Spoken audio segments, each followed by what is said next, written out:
Welcome to this explainer. Today, we're diving into a genuinely profound concept drawn straight from ancient philosophy.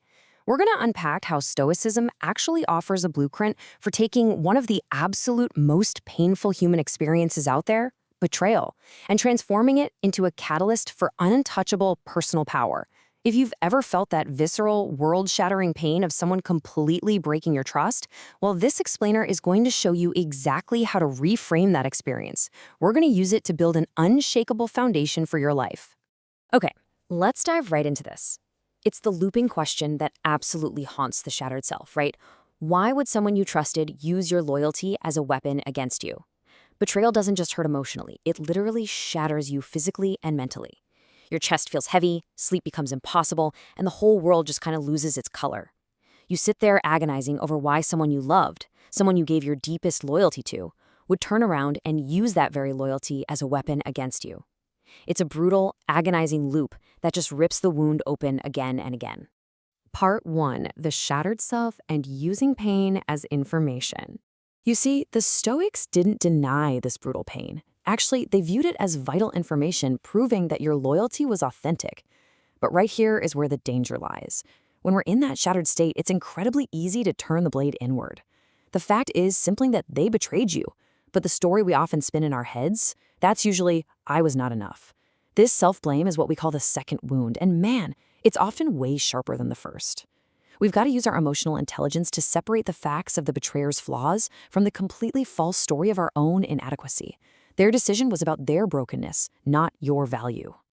And this brilliantly illustrates a point by Carl Jung. In this shattered state, you have a choice.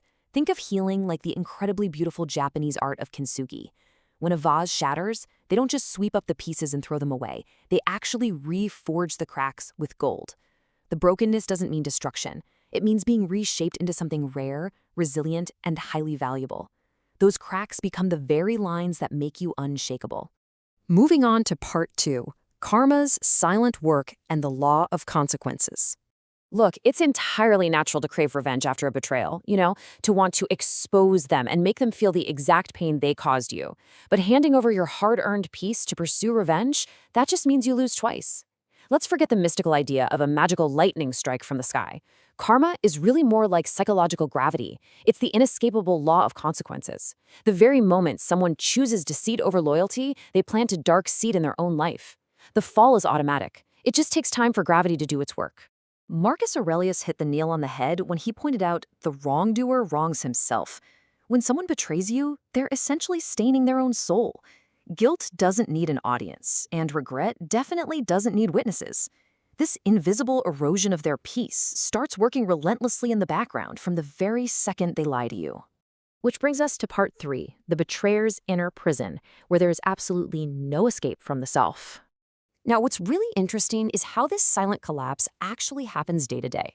They might walk away smiling, flaunting this shiny new life, but that's just a mask. By betraying you, they've locked themselves in a psychological prison that has no walls, no guards, and absolutely no escape. Guilt and paranoia, they compound over time. They walk into new relationships wondering, are they going to betray me like I betrayed the last one? Anxiety trails their successes. They suffer restless 3 a.m. nights because, well, the conscience doesn't sleep. And slowly, their social circles thin out because a life built on deceit eventually causes trust to evaporate, isolating them entirely. Seneca captured this perfectly, saying, "A guilty conscience never feels secure. True peace simply cannot coexist with guilt. They will frantically chase new partners, new thrills, new distractions to fill the void, but it's never going to work. The emptiness isn't outside of them, it's inside, and no external distraction can permanently silence a guilty mind." So this is where true justice actually lies.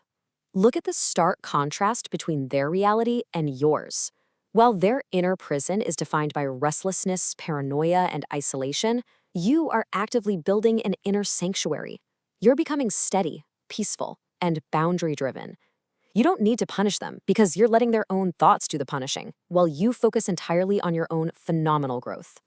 All right, part 4, the Stoic shift, reclaiming your energy. Let's move to and see how this builds your power. Up until now, we've looked a bit at what happens to the betrayer. But honestly, the true story of a betrayal isn't about them at all. It's about how you choose to rise from the ashes. Here is your tactical progression for healing. First, acknowledge the pain. It proves your loyalty was real. Second, sharply separate the factual event of the betrayal from that false story of self-doubt. And third, shift your focus entirely to what's within your control. You literally starve the pain of your attention in order to feed your newfound power. This realization is exactly what Marcus Aurelius meant with this famous quote. Every single time you choose peace over bitterness, and every time you set a firm boundary instead of seeking revenge, you fundamentally shift your identity. You completely stop being a victim of their actions, and you become the undisputed master of your own mind.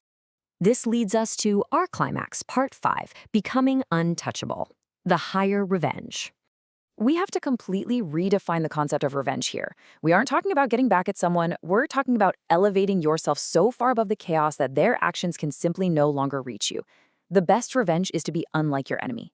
True justice isn't found in hiding in the shadows waiting to watch them fall. No way. True justice is building a life so full, so disciplined, and so fiercely purposeful that the betrayer's entire existence becomes completely and utterly irrelevant to you. So how do we actually execute this? Well, it's about the quiet discipline required to build unshakable self-worth. You protect your mornings with routines that actually ground you. You fiercely guard your evenings from toxic scrolling or dwelling on old memories. You ruthlessly cut ties with people who treat your trust carelessly. And finally, you forgive. Actually, let me clarify that. You forgive not to excuse what they did, but as a mechanism of self-protection. You absolutely refuse to let their actions poison your soul any longer. This level of quiet confidence, it humiliates a betrayer more than any complex plot ever could. So the crucial point is this. While karma breaks them, growth elevates you.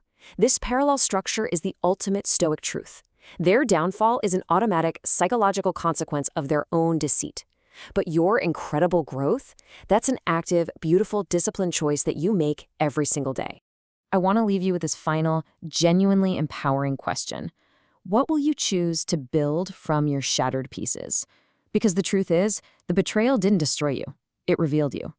It cleared away the illusions and left you with the raw materials to build a sanctuary they can never, ever touch. You are the architect of your own peace now, and you are truly unstoppable. Thanks so much for joining me on this explainer, and I really hope you use this to fuel your own Stoic shift.